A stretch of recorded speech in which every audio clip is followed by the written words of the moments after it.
Power engineers around the world carefully control the quality of boiler water in order to maximize the efficiency and operating lives of their boiler systems. They're especially concerned with controlling the concentration of dissolved oxygen. Even low levels of dissolved oxygen, or DO, in boiler water are highly corrosive, causing pitting in the metal surfaces. This can result in not only inefficiency, but costly repairs and downtime, so nearly complete oxygen removal is required. Boiler operators use mechanical deaeration and chemical means to control DO levels.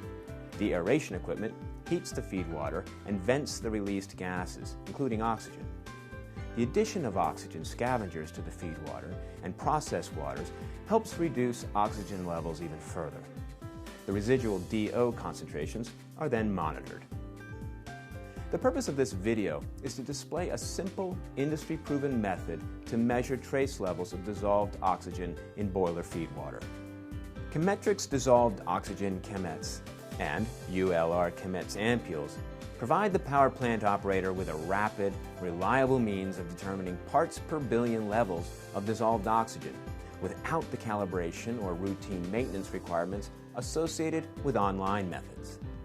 This means that accurate results can be obtained almost immediately, usually in about 1 minute.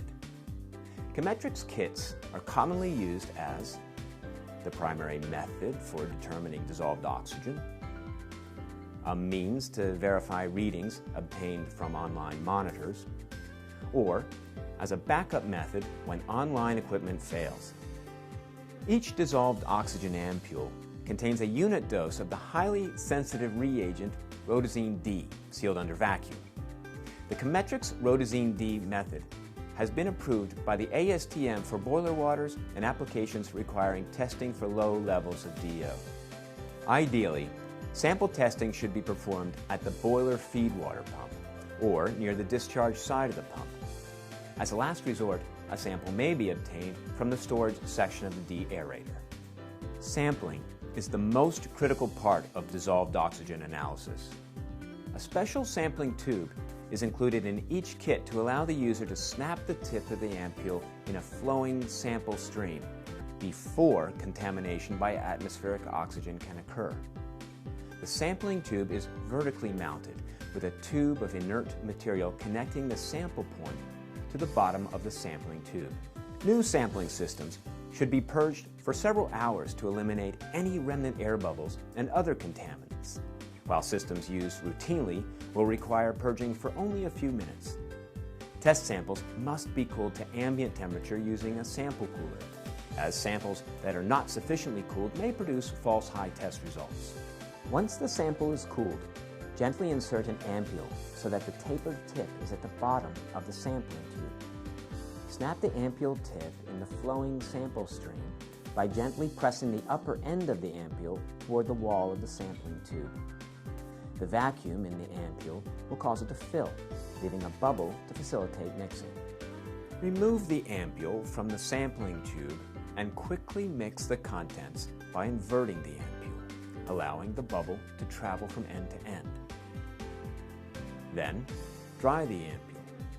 Dissolved oxygen reacts instantaneously with the reagent to form a pink color. For the oxygen chemettes ampules, the color comparison must be made within 30 seconds. For the ULR chemettes, allow the bubble to travel from end to end 10 times, and then make the color comparison immediately after mixing. To obtain the test result, use the round comparator by gently placing the ampule, flat end first, into the round comparator. Hold the comparator up toward a source of light and view from the bottom. Rotate the comparator until the best color match is found. It's that easy. Here at Chemetrix, we believe that testing should be as simple as possible.